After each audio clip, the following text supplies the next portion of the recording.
FYI, one of our presenters is on his way, George Fuller. He's a refill. He presented approximately a year ago, so we'll run George second if he comes, if he makes it in. And how many people here are here for the first time? Excellent, thank you. We always like to ask how many people in the room are entrepreneurs. There you go, that's good. Excellent. That's what we're here for. Before we introduce Nathan, want to remind everyone that next week is our 1-year anniversary. And yeah, thank you. And so we're going to have coffee and food and just sort of a networking, congratulate, pat ourselves on the back for making it this far. And it wouldn't have been without the support of everyone in this room. So we really appreciate it. So next week is a party here, 9 o'clock to 10. Hang around, see your friends, meet new people, talk about 1MC, etc. So Debbie, Chad, myself, Devin may not be here, but he may be on. We may Skype him in, so we'll see how that goes. All right. Our first presenter is from Sioux Falls, South Dakota, Nathan Schock with Locals Love Us. So Nathan, you're up.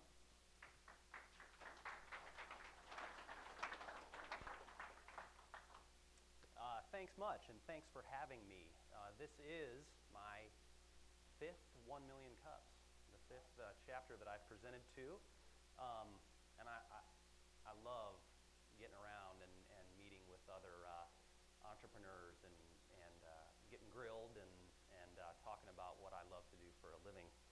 So thanks for having me today. For starters, I'd just like to kind of kick it off with a question, and that's, if we are in the 21st century, why are most people still buying and selling ads like we're in the 20th century?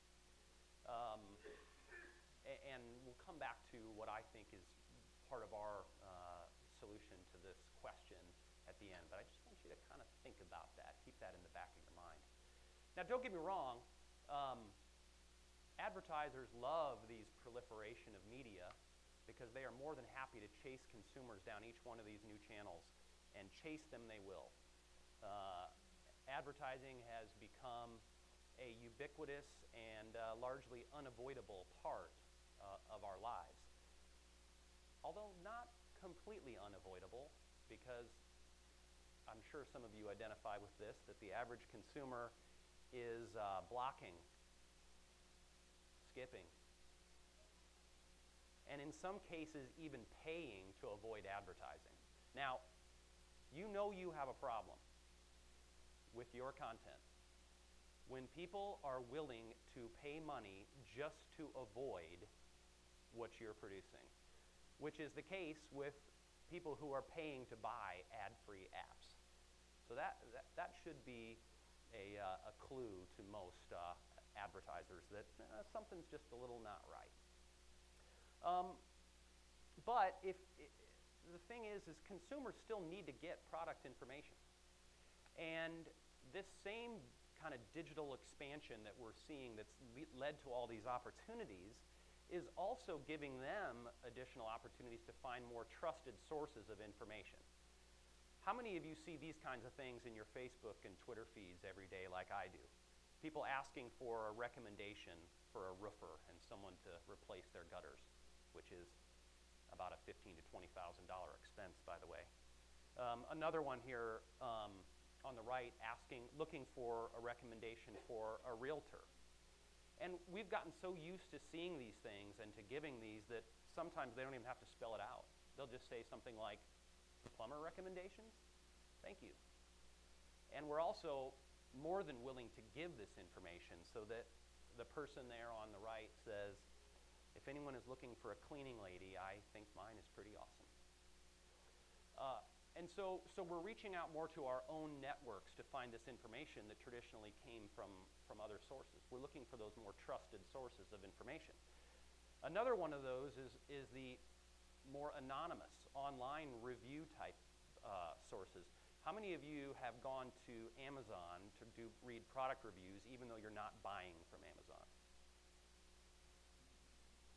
So if I wanted to say, buy a horse head mask. I could go to Amazon and find that this particular horse head mask has 2,527 reviews.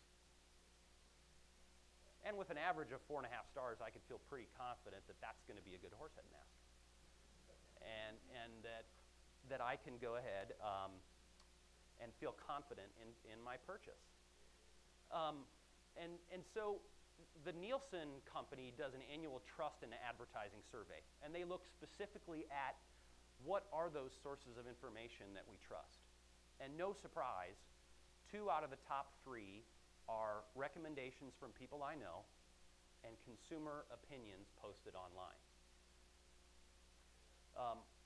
And at Locals Love Us, we're really excited about this transition from traditional to trust-based advertising, because we believe that one of those trusted sources that's largely untapped is the local community. And we've developed a solution that matches the trust of a personal recommendation with the reach of traditional advertising. So let me just quickly explain how it works. It starts with us asking thousands of local people to vote in a survey. This survey is hosted on our website. It's a secure online survey. And we ask those locals to vote in more than 200 categories. And we focus only on local people because we believe locals know better. We don't want out-of-town people reviewing Big Mama's coffee shop, because we think the locals are a more trusted source of information. And then, once all of those votes are tabulated on an annual basis, we publish the results online and put out a free printed directory within the community. And so that consumers like Taylor here in Shreveport really love getting that local information, knowing that it's basically a trusted referral from her neighbors. And businesses love this too, because what they get is that trusted referral, just like they see that works so good in their business every day. And so Coy here in Tyler said, you know, Locals Love Us is just like having a neighbor say, trust this company. And so real quickly, you know, just to kind of lay it out in an annual basis on how our program works. Within a market, we are a national franchise, and we're located currently in 7 communities. And within each of those communities, it starts with the first month of campaigning. So they go out into the community and get, like I said, thousands of people to vote in this survey.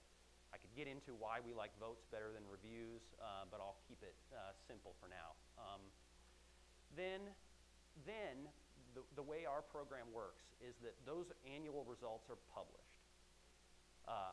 And then only those people, only those businesses that are selected by the locals, the ones that are voted into the top, they are the only ones that get an opportunity to advertise. So that then those same consumers can feel confident that, oh, they had to reach that hurdle to be included in this. Finally, we publish the print directory and distribute it within the community, and then you'll get to see the one typo in my presentation. The last one should say months 8 through 12. That's where we're spending time just giving back to the community, building relationships, supporting local charities and events. So we are, like I said, growing as a franchise, and that's part of what has gotten me out into the 1 million cup circuit, is looking for you know, in great communities like Springfield that have a vibrant business community, finding that person who wants to drive this within the local market. Here you can see where we are located today. The Quad Cities is our newest franchise, which is not that far from here, and we're always looking to expand to great places like Springfield. With that, I would be happy to take some questions. If you get bored during the Q&A, the Springfield vote, you can actually, we've turned on part of our survey here in Springfield, so you can actually go to that QR code or URL, and you can cast your vote. Right on. So tell me, what are the details of franchise? You've started with just none, and then you branched out to 5 or 6 now. What are the details for the entrepreneur that might consider doing a franchise for you? So what we're really looking for in an ideal franchisee, we're looking for someone who is obviously very connected in their local community, especially within that business community. We've had real success, our people have had real success that have come out of like a media sales background. And then once we get comfortable with them and them with us, they would be given the exclusive rights to this area. So in Springfield, that could include this area as well as Branson, and it's something that we would just figure out. And then while they're running the market, we're really providing all the back end. I mean, we have a custom CRM. We design all of their materials, including their directory. We host the website. We run the survey, all of that. So we're doing a lot on the back end to support them in the market. How do franchisees, how do they find the businesses to do the voting on? And when the votes are tallied, what is the tipping point for a business to say this is good or bad? That's a great question. So businesses cannot participate on their own. They actually have to be voted in, nominated and voted in by the local voters. So if you look back here, this is actually what the ballot on our website would look like in Springfield. So it's not a drop-down list. It's not a multiple choice. You have to go in and enter the name of the business that you want to vote for. And we have a very, it's a learning system. So once that name is in, it'll be auto-complete from then on. But so that's how you first get in, and then you have to get enough votes. And then we have a fairly complex algorithm. So you can have up to 5, kind of a top 5 in a category, but that depends on the number of businesses in that category, because we're not going to award a top 5 out of 7. There has to be a certain number of businesses, and there has to be a certain number of consumer votes. So there's a number of little thresholds that have to be met, because we want to make sure that anyone who ends up in that top category really deserves it. So what's the viral aspect? And there's a couple others around town that has something like this, but a lot of people get on there and vote, and they talk about it on the radio. How is this going to get out to people so you get enough nominations to even show up on the map? Sure. So, and in every community where we're located, someone else is doing something similar. Like I've seen the Best of 417 here in Springfield, and every community we're in has something like that. Ours is really built in a couple of ways. One is we will partner with nonprofits. So we've done like United Way, Boys and Girls Club, and give them a unique URL and say, if you send this out to your email list, anyone who votes through that URL will actually pay you. So there's that way. We encourage businesses to say, okay, if you think your customers love you, here are some ways that you can help them do that. We have some sharing built into our website so that once people vote, they can share and then be rewarded based on. So we'll give away like gift cards to some of those local, the ones that are the winners in the survey. So there's lots of ways that we kind of come at that and build a campaign around our survey. Good question. Yeah. I had a question. I thought it was curious. We're doing the voting online, obviously. It sounds like it results in a printed directory and the costs associated with that. I was curious about that choice to go printed directory. Yeah, so we do both. So they're published online and in print. And print is really for two reasons. The primary reason is, what we find is that a lot of our winners, a lot of the people that win in these are not necessarily the biggest, most sophisticated advertisers. They're the local favorites. They're the kind of small, mom and pop entrepreneurs that do well in this.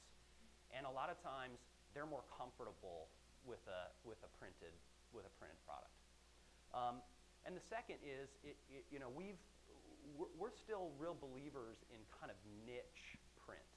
I think you see today that the general print, like a Newsweek and Time, are kind of on the way out with the dinosaurs. But I think in a niche aspect, there's still a really good market for print. This is something we kind of see declining over the years. So as people become more and more comfortable with with mobile, I'll see print dialing back. And as an aside, this is something we would have said, no way we'd ever get rid of print 5 or 6 years ago. But just within the last couple years, we've had more people access us through mobile than they have through desktop. So we're seeing a really rapid growth in mobile and mobile adoption. I have two questions. The first one is, are you, to be able to track for locals, are you tracking IP address to geolocate to verify that it is a local person that's voting, number one? Then my second question is, you're from Sioux Falls? Yes. Do you have a location in Sioux Falls? We do. I didn't see it on the map. Yeah, That's what I was I'm glad you asked asking. the question. So let me answer the second question first. So this started in Sioux Falls as the local best. And when we went to expand beyond Sioux Falls, our very helpful patent attorney said, well, the local best really isn't going to work from a trademark perspective. So we had to do a name change. So you won't see that on our map, but they actually are a franchise location in Sioux Falls. In terms of tracking who the local is, we have a number of different ways to do that. They have to give us their cell phone number, because we'll text them a code to enter that verifies their ballot. That's how we prevent multiple voting. We also require a zip code entry, and then we do some spot checking for things like IP, but typically only in cases where other things have tripped some kind of alarms and triggers. Our approach is to really try to get a lot of local voters so that we don't have to worry so much about the results being skewed by one or two fraud. What do you lean on for motivation for people to vote? In my mind, I would say you get the business first, and then they go to their audience and they say, vote for us, so that it drives traffic to your site. But it seems like you've got kind of a chicken and an egg situation, that you need users for the business to feel like you're relevant. How have you overcome that? Well, you are right. I mean, there is a bit of a built-in vanity piece to this, so that businesses will campaign for it. Part of what a winner gets, regardless of whether they buy advertising for us, is they get a nice little plaque to hang in their business, and they get a sticker to put on their door or maybe on a fleet vehicle. And so people very quickly start seeing this, and as they see it around town, people campaign for it a little bit more. So that is definitely one way. But just like you see 2,500 people willing to review a horse head mask, there are people who just love to give reviews, and they love to, for instance, when we've tried motivation in the past, we've tried it through giving away iPads and giving away gift cards, and that works to a certain extent, but when we do our emails, we actually get a higher open rate, a higher click-through rate from people who we say, go support a local business that you love. That's what drives the action of people, is that they know a local business who has done a good work for them, and they want to reward that. I got another question for you. I own a company that manufactures race belts, and we were in Triathlete Magazine's Best Products of 2014. Do you see yourself going from expanding your market and going from just local businesses to possibly products and growing that scope of who you reach and where you reach? Yeah, I didn't bring my world domination deck, but we would love to. We'd love to kind of expand beyond that at some point and get into more, whether it's product-based rather than business-based. In the near term, we're really focused, again, on that local network. We see this as one network that people are willing to trust is the people that live around them. And so we're really focused on that. But at some point, and I assume that was your belt thing right up here. Okay. I'm a runner. I'm a marathoner, so I might have to look into that. Who do you see as your primary competition? I'll make this a two-part question. Sure. First, who do you see as your primary competition in markets that you enter at random? And then in our market, there's a similar company called Love Local, Buy Local, and I think that you probably are familiar with them as you research the market. Yeah. What's the key differentiator? Are you guys compatible to work side by side in the same market? Absolutely. We believe that this is a transition that is happening. So just like there will be a Yelp and an Angie's List and Amazon reviews and all this stuff, we believe there will be multiple product offerings like us. And like I said, in every market that we're in, some local media is doing this. So I did look at the Love Local, Buy Local, and it looks like a very neat service. Their niche looked to be just a little different. They're really focused on it's almost like a local deal reward card. We very specifically try to stay away from deals. We'll offer them, but our typical message to a business is, you don't have to discount. The people already love you. You're a local favorite. You were chosen as this. You should charge full price for your product. So that's one way we differentiate there. With some of those other, the local media ones that that do something like this, we differentiate ourselves in a couple of ways. First, they will typically go for what we call easy categories. Vote for your favorite pizza place, vote for your favorite bar, those kind of low-hanging fruit, whereas we go a lot deeper. So we're asking in more than 200 categories. And if you just think about, from a advertiser's perspective, some of those most valuable are a roofing company. Again, because people are making a $15,000 to $20,000 purchase, and you only see a roofing company every 10 to 20 years, so they're looking for information like this. The second way we differentiate ourselves with those locals is a lot of those systems, I got a question here about voting, is that a lot of times you can vote, go clear the cookie on your computer, vote again, clear the cookie on your computer, vote again, if you even have to go that far.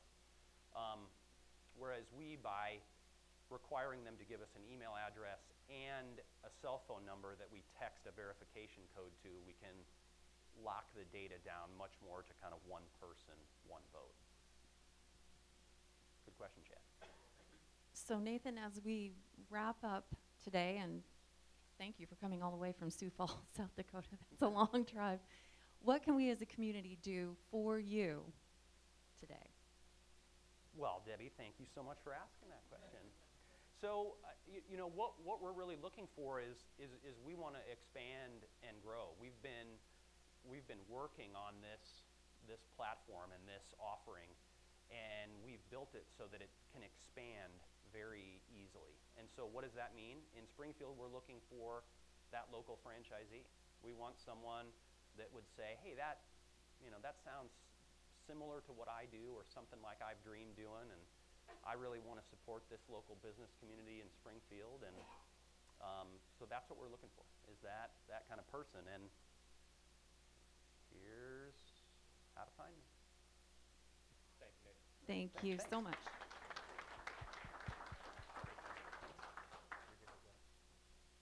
All right. That is a long drive. And besides that, I said, you must be used to the weather then, because this can't look too bad. He said it wasn't too bad. I think it's horrible, to be honest. Well, we got some announcements today. On the 11th and 12th of March at the E-Factory, there's Building the Ultimate Business Plan. It's $139. If you're interested, talk to Rayanna. Keep the names up here for me, because I don't do the announcements very often. On the 17th of March at the E-Factory, we've got the Big Data Dance Forum. That's $135. Talk to Rayanna. I have to find out what this is. I don't know. Sorry. I'll ask you, Chad, later. March 12th at the Library Center is Reaching Out to Small Business. Focus on financing. Rayanna, you're busy. That's you again. And then we've got the investors meeting, Pasta Express on Republic Road, February 19th. Talk to Sean and Matta tomorrow at the E-Factory at 4:30. All right, George made it. Oh, George is making it here. Poor George. It was a long trip. Let me see, what can I do to fill in 2 minutes? Yes, I can tap dance and do ballet, but I'm not going to today in this outfit. Let me see. How many of you think that it would be, what? Tennis shoes? Come on, get up here, because I'm not tap dancing. I can, but I don't All right, want this to. is Brian Mansker. He was one of our previous presenters. He's filled in on short notice for us a couple of times. We were hoping that this milestone happened before his last presentation, but he came through in a bind for us. Yeah, so. and unfortunately, you know, the timing wasn't correct, and when you're dealing in your factories that are overseas, sometimes timing is a little, their timing isn't our timing. And so one of the things that we did, our old packaging that I showed you guys had a clamshell, and you couldn't see the packaging itself. So one of the things that we've done is we've designed a packaging where it actually hangs outside. They can play with it, they can feel it, they can touch it. We're the only product that has a polymer gripper system, so it doesn't move around on you, and they can feel that. And with our triathlon version, there's a gap there that allows them to hang straight on the packaging so the magnets don't stick together on between packaging. So thanks. I'm not doing this. No, I'm just kidding. Is he mic'd or am I good? So if anybody wants to see or talk afterwards. Thank you. All right, without further ado, George, go ahead. And come out here. It's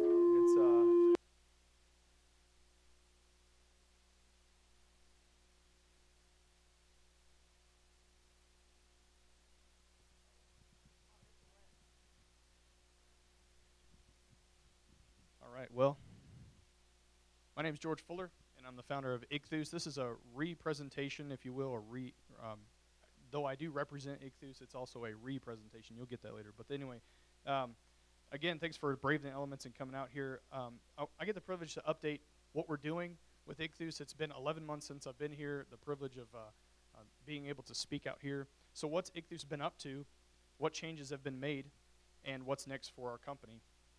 So what I want to do is show you real quick what we were like.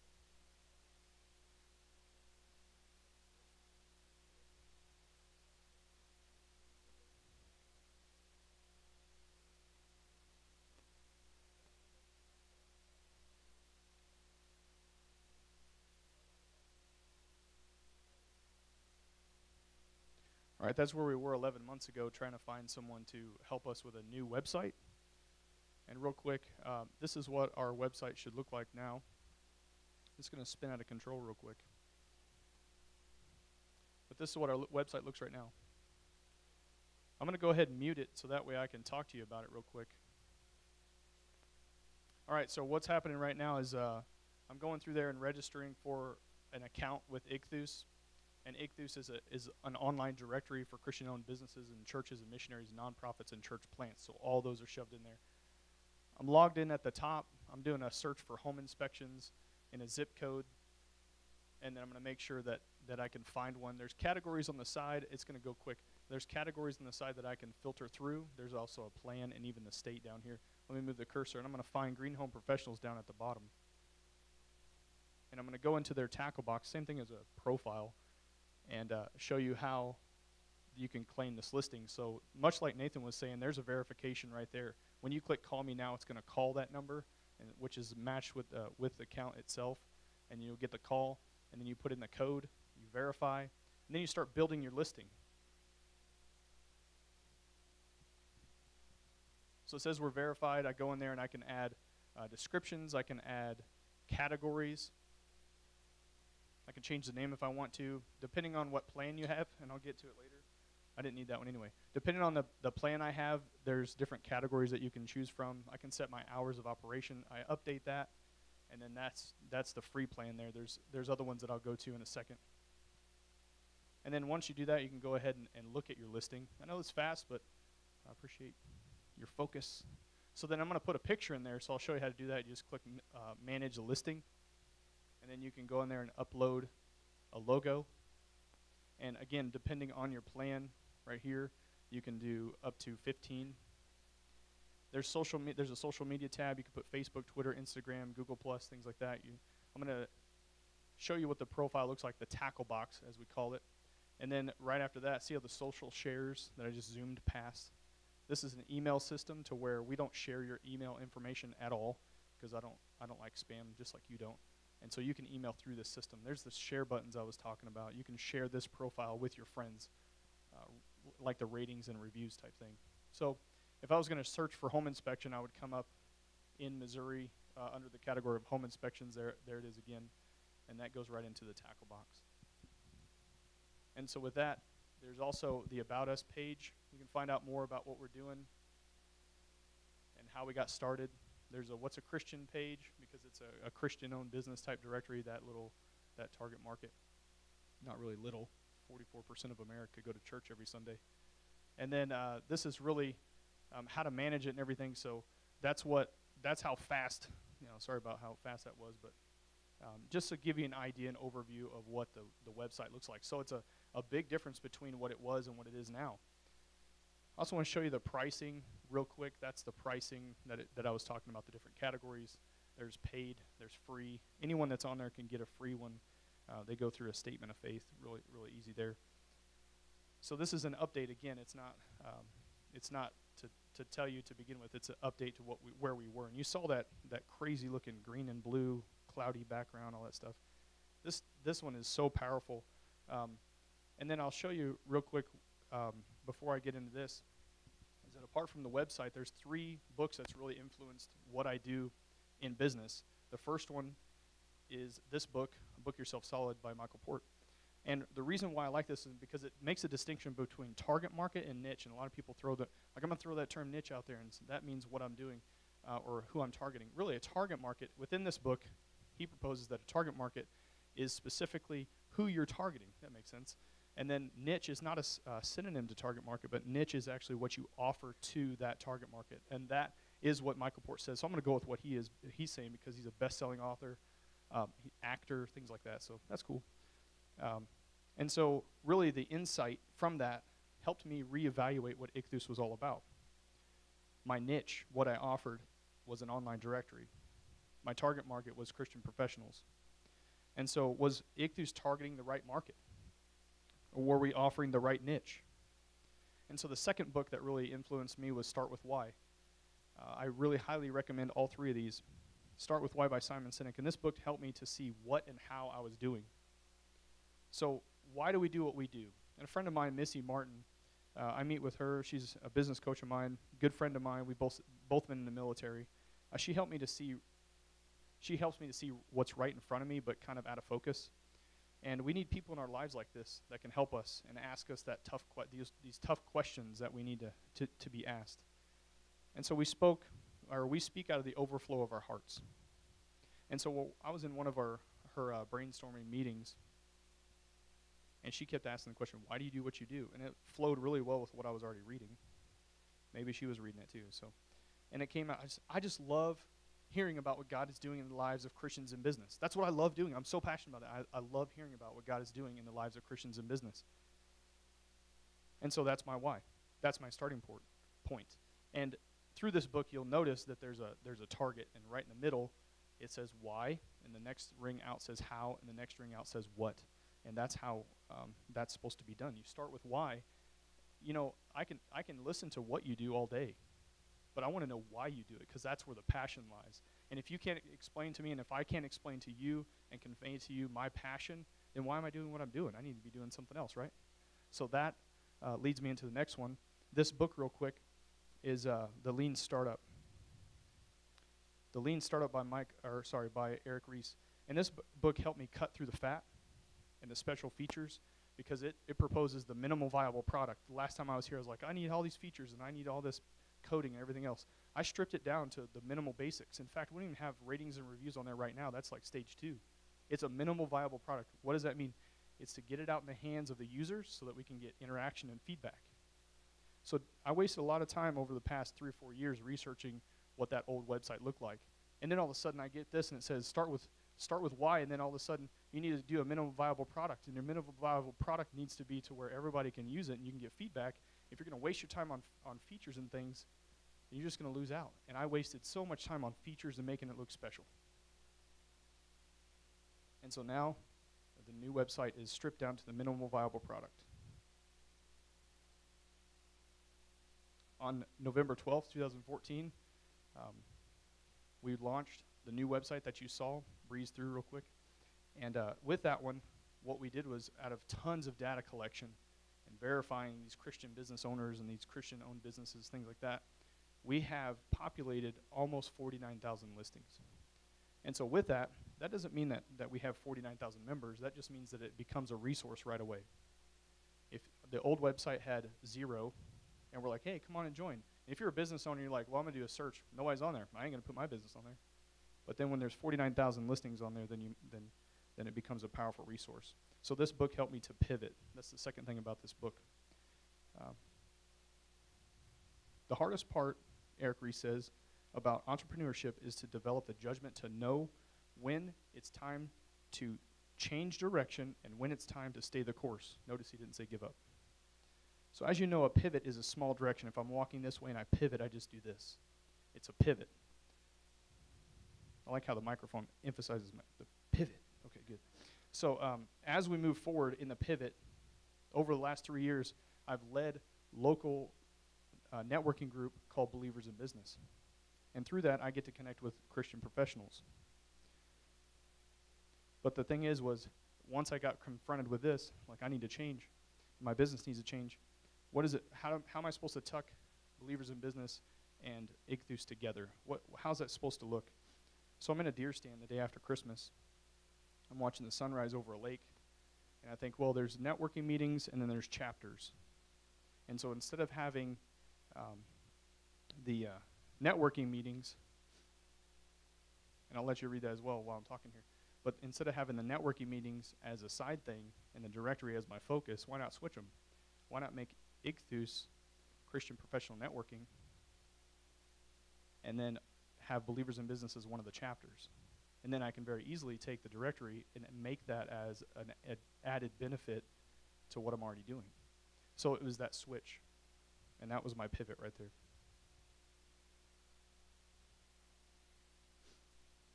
And so there's Missy Martin again, that's her logo. And we're military, so we see things a little bit differently. And she says, what about clarity? You need to make it more clear. So I'm explaining to her what a networking meeting is and things, and she knows what it is, but she wanted to hear from me. And so I'm explaining that to her, and she says, well, really it sounds like a masterminding group. So a masterminding group is designed really for business skills development, where networking is designed for you to get a referral or to give referrals, and both of them involve building relationships. So what does that really have to do with a directory and everything else? Well, what started out as, hey, I need a new website. all of a sudden became a pivot. So I encourage you guys, everybody here, to get those 3 books, even on audio, if you will. So with that, that helped me to pivot, and now the new direction is focusing on the networking meetings / the masterminds groups, and then adding the directory as a benefit. So that really sums up what we're all about, because we're really designed to help businesses grow their business themselves and also their faith. This is done through building relationships and receiving insights from other members, and that's really what sums it up right there.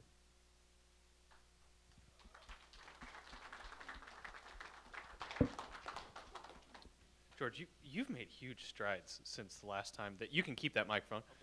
You've made huge strides since the last time that you presented. I love seeing all of the different books that inspired the changes that you made, and going from a huge product down to something that's really simple.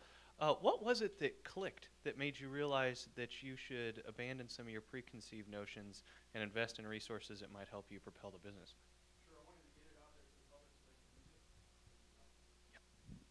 I want to get it out to the public so they can use it, so that minimal viable product was key. And so I cut down even the ratings and reviews, because it really that's going to take a lot of weeks of coding. So I got with the web developer, I'm like, let's cut this out, because we can always add it in later. We're all familiar with ratings and reviews and things like that. Just as Nathan said, that's important, and people will do that. But right now, that wasn't part of the minimal viable product. What was part of the minimal viable product, and I should start saying MVP so we can all, I can skip all the syllables. The MVP right there still has an element called a hook, and a hook is a digital referral. Let's say that I want to, I've known Chip over here for a while, and Chip with out-of-box marketing, and I want to give him a rating on this system. I can do that, and it's going to give a hyperlink back to my tackle box, and when he gives a rating about mine, it's going to give a hyperlink back to his tackle box. So it's reciprocating in the digital referral. So even though I stripped it down, I wanted to keep some of the special stuff, so that way we can differentiate ourselves between others. In fact, I've talked to people that do yellow pages, like yellowpages.com, and other directories. I'm going to tell you, I can stand up against any Christian-owned business directory out there. Even the #1 competitor out there has 70,000 listings, and they haven't had a new website since 2009. So that tells you something. So with what we're doing, even the description is searchable. So there's a blog post on there. Missy Martin's getting all the advertising. There's a blog post on there to where you can go in there. It's called IKTHOOS Hacks. You can get in there and really fine-tune what you're doing. You can put hyperlinks in your description. Really, that's not done in a directory. But the directory, as a side benefit, flows really well with the networking meetings now. Tell me about the pricing model. How are you pricing it for the business or the user? For the networking meetings or for the directory? Both. All right, cool. Thanks for the softball question. The directory, since it's been emphasized for over 3 or 4 years now, the directory is a standalone directory. Anybody in the United States can get on the IKTHOOS through all the marketing efforts that we do, and they can join. It's no big deal. But here locally, I lead Believers in Business and Christian Business Connections, and through that, when they join for $100 per year, they get the $9.99 a month membership. And really, that's $20 off. And there's some other benefits as well. You get a video to really explain what you do and how you do it and why you do it, which is more important. You get an opportunity to share with the group some of the challenges that you're facing, and then that group chimes in. That's why it's more of a mastermind group. The group chimes in and says, have you thought about this? Kind of like what we're doing this morning. And then at the end of the meeting, they're going to have the focus of prayer. They're going to have the focus of social media sharing, so they can go on to, remember the social share buttons that I kind of pointed. I'm like, hey, check those out. Those are the ones that the groups will say, I'm going to get on there and I'm going to share their tackle box on my Facebook account or my Twitter account and Google Plus and all over the board. And then let's say that I'll go back to Chip over here. Let's say he has a deal where he's offering 10%. Well, the people in the group know that this is what he's offering this week as a special deal. Then we're going to go share that. So there's different benefits to join the networking group, but the directory can stand alone since it has for so long. But as far as it grows, let's say I go to Kansas City, there's going to be people that join IKTHOOS, or I can just contact them through the site itself and say, we have you listed on IKTHOOS already as a Christian-owned business. You can claim your listing and make sure that everything's correct. I know it sounds like a sales pitch. But then you can claim your listing, and if you want to, you can upgrade to get more benefits. And not only that, you should consider getting together with other like-minded people so that you can network, mastermind, grow your business skills, and grow your faith. George, the visual changes are impressive. I'll echo what Chad said there. And you've explained well your why, the pivot that you made. Tell us about the process. Once you realized you had to make some changes and strip down the website, how did you go about doing that? Did you design it yourself? What was that process and the investment that you made? I'm going to be honest with you. I prayed that God would bring somebody my way. So I'm sitting in a local coffee shop, the European Cafe, and I'm meeting with the owner of Love Local Buy Local, and she says, I recommend the guy that did our website. So I went and talked to him, and boom, it was done. Now, we didn't start it until months later. I went to drill sergeant school during the summer. I came back, and we were gonna launch in February, this month. We were gonna launch like right now. Well, we launched in November because we stripped it down so far, and so that really helped us to really propel it forward into what you see it. And then the pivot came December 26th, the day after Christmas, because I'm sitting up in the deer stand. That's when it hit me like, hey, why emphasize the directory and then have the networking meetings? Why not? Because people get together. Look at us. We're gathered together to hear from other business people and to give our feedback and brainstorming and things like that. That's valuable. And so the directory, instead of me saying it all the time, it's more than a directory. It's well, what does that look like? So the community that I'm part of and the culture that I'm trying to cultivate on the website it's not reflected in a directory. It's reflected in a networking group.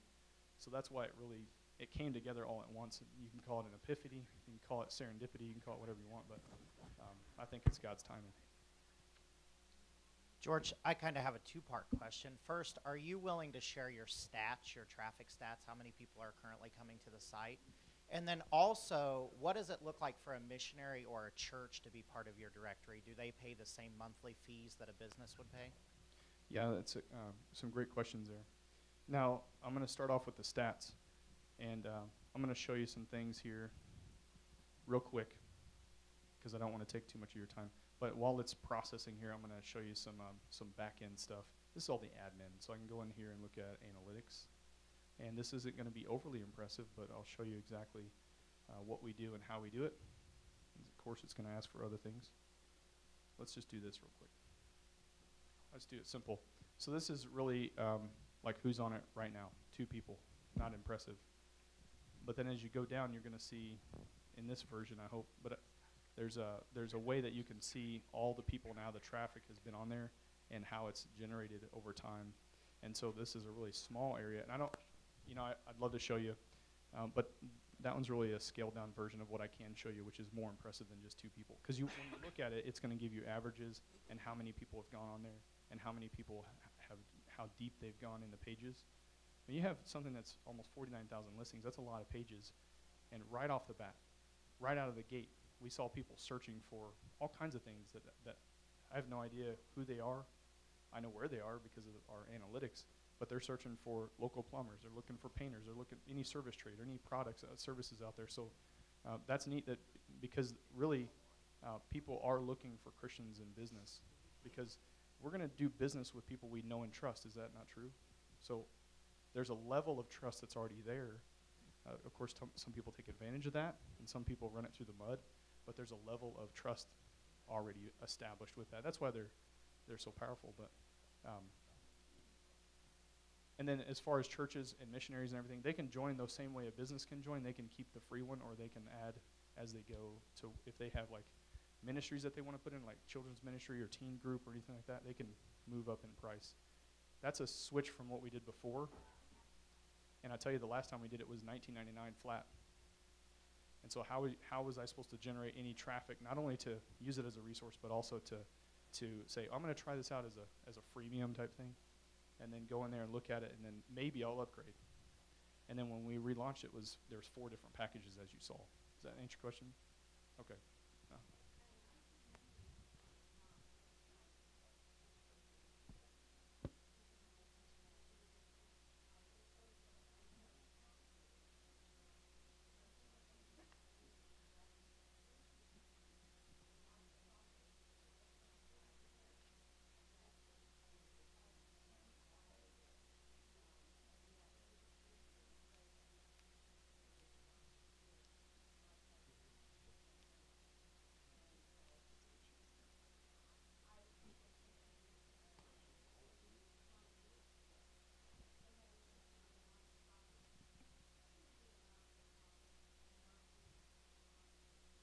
good statements, and it really is the value.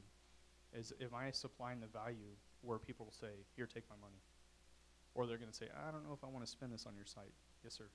Yeah, I'm interested to hear, being here for the last time and seeing how you've pivoted and how the books and the business coaching helped you with that decision and made you go lean. I'm interested to hear about how that changed your business development process and how you think differently about that now than you did before. Excuse me, because I think one of the challenges for you that I'm sure you've already seen is going to be scaling your business, and how does that work from the biz development side? So I'm interested to hear about that. Sure. Since this, what's your name? Chris, thanks for the question. Since this is my passion, because I absolutely love, I get lit up because I hear about what God is doing in the lives of Christians in business. And because of the struggles that I've had in business, we're able to come together and have that fellowship, but at even a deeper level because of our faith, but also in business because I've gone through some stuff and they've gone through some stuff and they have some ideas.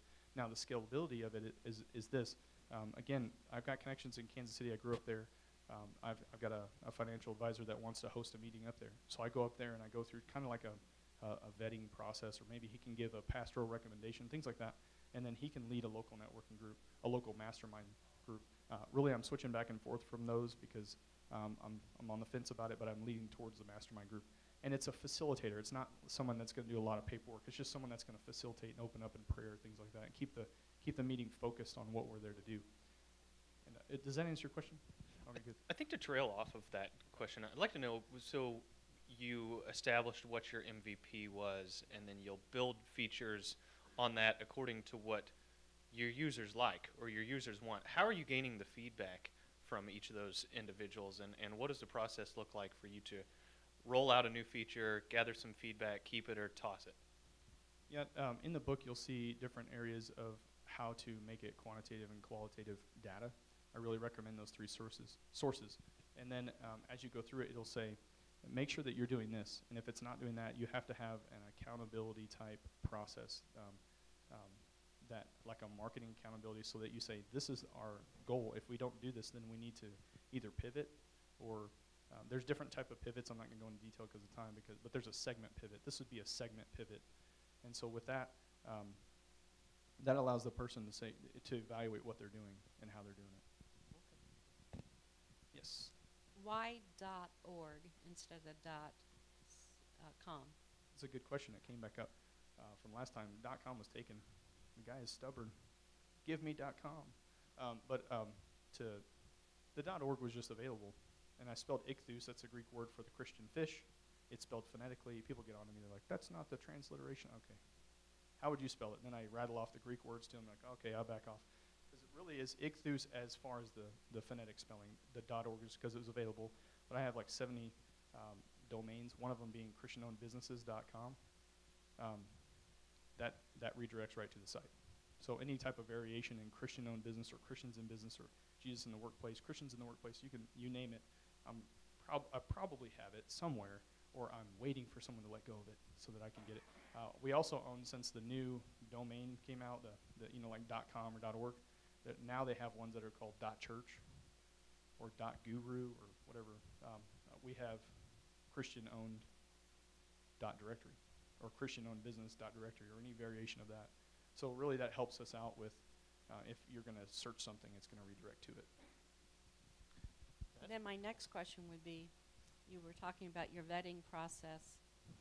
I have some wonderful, delightful, God-driven Jewish friends and Muslim friends, and if they wanted to participate in this peaceful gathering about doing business well and serving others in God's world, are you going to vet them out?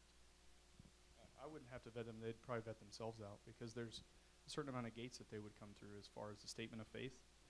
When I say this is what we believe as an organization, and they say, I don't believe that. I've had Christian people that come to me and say, the way you worded it is difficult for me to accept your statement of faith. And I've gone through with pastors, missionaries, other Christians in business, other Christian people that I trust to really fine-tune the statement of faith. And if that statement of faith doesn't fit, then there's lots of Christian-owned business directories out there. And there's other religious-type affiliated networking meetings that they can be part of. They're not going to be my enemies, but it's already set up to where they approach it and they're like, that's not for me. really, let me explain something real quick to you. I'm looking for people that are Christians that happen to be in business. I'm not looking for people that are business owners that just, I happen to be a Christian. There's a huge distinction in that. So if this doesn't fit with you, the networking meetings is Bible-driven, discipleship-driven. If that doesn't fit, then there's other directories, other meetings that you can go to. But I'm not just going to kick people out for, in a rude way. That's not representing Christ. Any competition here locally, or what is your biggest competition at large? It's interesting what Nathan was saying about a printed directory. There used to be the Shepherd's Guide. That's the number one competition with the 70,000 listings. They grow, but their website's back in 2009. I commend them for what they've done since the 80s, and they had a printed directory, and for a long time the directory was printed in this area, but it's no longer there. So really the competition is not just local, it's actually all over the place. Now, as far as our target markets are the same, but the niche is different because the niche is what we offer a target market. So if you were to think about in this area, we have KWFC that just got bought by 88.3 The Wind. We have 99.5. We have Bot Radio. Those are just radio stations. So they're after the same target market, if you'd allow me to say that in such an aggressive way. They're after that target market, but they offer a different niche. So, and a lot of them on their website, they'll have a page for business sponsors or donors and things like that, or people that give donations. So they'll have them listed on there. And it's really just something that's just a tab instead of the forefront. Interesting. Do you still have your print publication? I do not. That was done December of 2013. It wasn't feasible. It cost about $800 a month, and we were footing that bill. And really, what that was, if you're not familiar with IKTHOOS magazine, you might have seen it somewhere. The Christian Fish may look similar, familiar to you. The magazine, since it was content-driven, it wasn't a directory because that's more like a phone book. And so it was content-driven, so people could pick it up and they can find devotionals and also Christian businesses. So after 14 months of doing it, my focus changed to get back to the website, what I was trying to do, and it wasn't feasible for the price as well. We might bring it back, so you might see it again. George, it's really cool to see all the progress that you've made, and we're really happy that you came here to present. As we wrap up here, we'll offer you the question, how can we as a community help you? Last time I wasn't really prepared. This time I am. Here's what you can do to help out our business. Come out to one of our meetings. There's the times. It's 1 hour because I value your time. The roads are treacherous, so if you're late, that's fine because I was a little bit late this morning. But I want to value your time because other networking meetings are an hour and a half. I think that an hour is just fine, and that way you can network with people. So come out to one of the meetings. Also, tell others about what we're doing. Just like she said, she's got some people in mind already. And then pray that God continues to use us. Now, this Friday, I want to highlight this real quick. This Friday, we're assembling care packages for missionaries overseas. One of them, special need, is it's a restricted access country, so I'm not going to name it, but they're in need of baby bottles, specifically for babies that have a cleft palate. If they don't have them, they starve. I'm not even joking. They starve. So I reached out and said, hey, what kind of things do you guys need? And each chapter will support a missionary somehow. So this is one way we're doing it. So with that, she's like, our family, we go and we donate our time, volunteer our time to this to orphanage, and a lot of the kids there that have the cleft palate, the orphanage staff will not feed them. Yeah, well, it's a restricted access country. I'm not going to tell you what country it is, but that's pretty sad. So I'm looking for some things there, special requests. Color 10 is coming out on the 20th, on that day, at Avanzari's at 12, and they're going to film. A film crew's going to film what we're doing as the meeting, and also us assembling these care packages for them. And then Tuesday, IKTHOOS is going to be featured on Ozarks Live with Tom Turton. So this is a good practice right here. Yeah, George, thank you.